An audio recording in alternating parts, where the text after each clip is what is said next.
15 അംഗ power group ഇതിനകത്ത് പറയുന്ന ഒരു പ്രധാന സംഗതിയുണ്ട്. 15 അംഗ പവർ ഗ്രൂപ്പ്.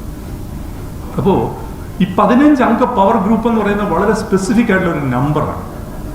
എന്തുകൊണ്ടാണ് ഈ 15 അംഗ പവർ ഗ്രൂപ്പ് ഉണ്ടെങ്കിൽ ആ 15 അംഗങ്ങളെയും ലിസ്റ്റ് ചെയ്യേണ്ടതാണെന്നാണ് ഞങ്ങൾ വിശ്വസിക്കുന്നത്.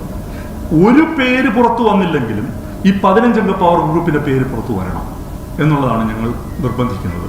കാരണം സിനിമയെ ഒരു നിഗൂഢ സംഘമായിട്ടിരുന്ന് എല്ലാ സംഘടനകളെയും അതിവർത്തിച്ചുകൊണ്ട് എവിടെയൊക്കെയോ ഇരുന്നു കൊണ്ട് സിനിമയെ 15 പേര് കൺട്രോൾ ചെയ്യുക എന്ന് പറയുന്നത് തീർത്തും ഒരു അസാധ്യതയാണെന്നാണ് ഫെഫ്കയുടെ 21 യൂണിയനുകളും കണ്ടത്.